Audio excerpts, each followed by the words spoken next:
Hello, this is Old School with WhatTheBuck.net with our Atlanta Falcons game review. Game 2 in the Atlanta Buccaneers season series goes to Atlanta for a 2-0 sweep, which makes them 5-0 in the last 5 games against the Buccaneers.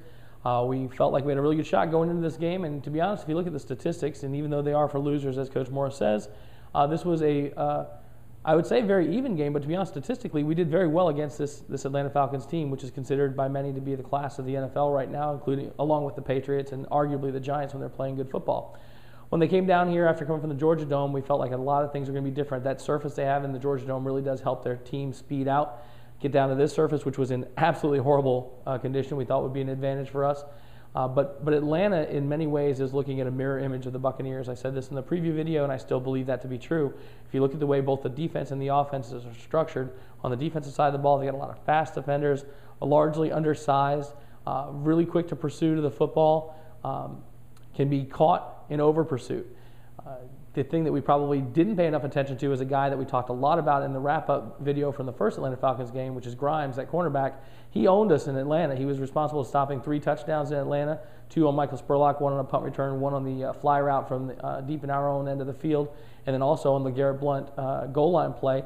And this week was no different, right? This guy came up and made 2 interceptions. 1 was overturned after review, and the second one, which was reviewed at the minute 50 mark in the game, looked as though it could have been overturned. In fact, the head of officials who was on the Fox broadcast thought it was going to be. As a fan, I'd love to say that I think it should have been. I don't. I think it was a good interception. I think it was a great break on the ball. I think Josh Freeman said the right thing in the post-conference, which is he wishes that he could have seen what they were doing a little bit better and gone with a double move there, because it was open, and we went to earlier on that drive, we went to a quick out like that, and the safety, I believe it was down there, or nickel corner was down there very quick as well. They were definitely jumping all over those outside routes, and that double move, whether it was a stutter go or a bench and go, would have been open. But nonetheless, that out route isn't a bad call there. The thing with the out route is, and my father, when I was growing up, hated that route, because really the only place you can throw that is too far outside to be safe, because if you throw it inside and someone makes a break, you can run that pick 6 risk. Now, it was interesting that Josh Freeman decleated the guy and drew a penalty, when earlier in the game, after the pass, or the roughing the passer call, the unnecessary roughness call on Bierman, when Josh deked going out of bounds and then went out of bounds, they didn't throw the penalty flag when he got hit by the linebacker. Funny enough, I supported them not throwing the penalty flag on that, because if you're going to fake going out of bounds as a quarterback, then guess what? I want people to hit you when you're by the sidelines, right? But if you're going to be consistent, I don't think you can call the penalty, because when I looked at the replay, Grimes was, for some reason, going out of bounds despite going against a quarterback. That's not fair. He's a 250-pound quarterback. But he did get decleated. It doesn't matter. The decleat doesn't give us any points. Grimes made the play, stuck the dagger in our heart, and the Buccaneers come up losers. Now, when we looked at the keys to the game coming into this week, there were a couple of them. We wanted to continue to move the ball on the ground. We've been moving the ball very well through a combination of backs. And this week, and it was on Garrett Blount's 24th birthday, he got another 100-yard game. And I think we ended up with 150 yards on the ground, 151 yards on the ground, a 5.2-yard a click average. The other thing we had to do was try and stop Michael Turner, because really that offense, just like ours, is predicated on the ability to move the ball on the ground and set up play action. We said we wanted to try and do what we did to Frank Gore, stop the running back on the way to the quarterback with the resurgent pass rush that we've had.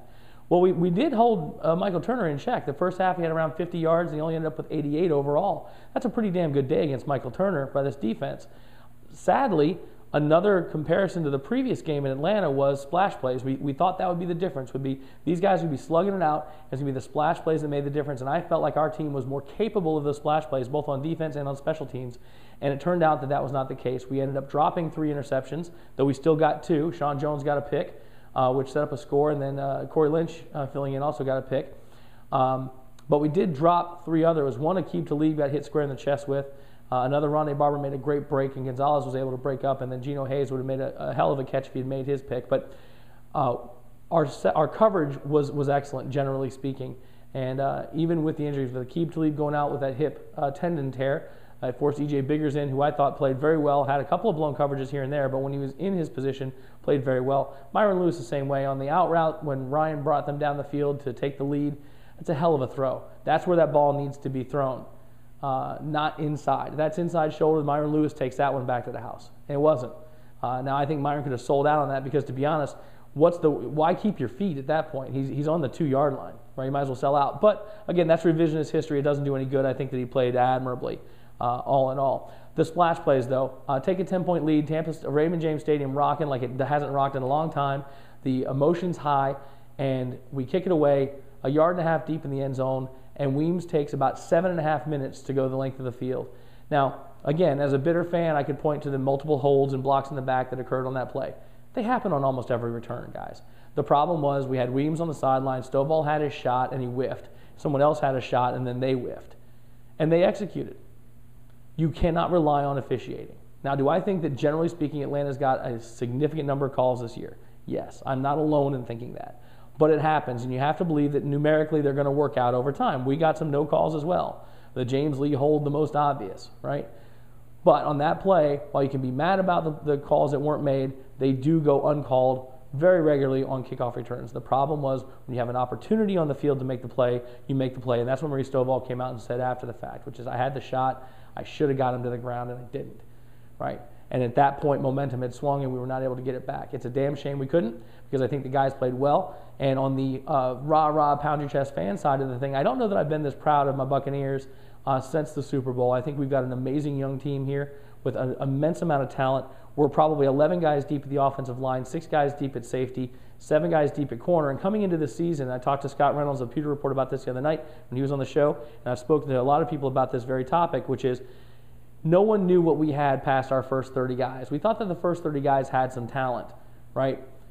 But past those 30, we didn't know what we had. And what we found out is we've got some pretty talented guys there, and that the front office is doing a good job of going out there and collecting guys off the waiver wire and making acquisitions to build this team up. So while the chase for the NFC South championship may be all but dead, the chase for the playoffs is not. We have to win out to have a legitimate shot, I think, which includes a win in New Orleans New Year's weekend, which will be a tough game, but we can't look at that game yet. We got to look at the next game on the schedule and take care of business. And this is going to be the gut check for these young guys. A young guy like Josh Freeman, who's had a couple of games now where he hasn't looked his best, but is still playing like a champion. Can he rebound from this? He was not overly accurate this week.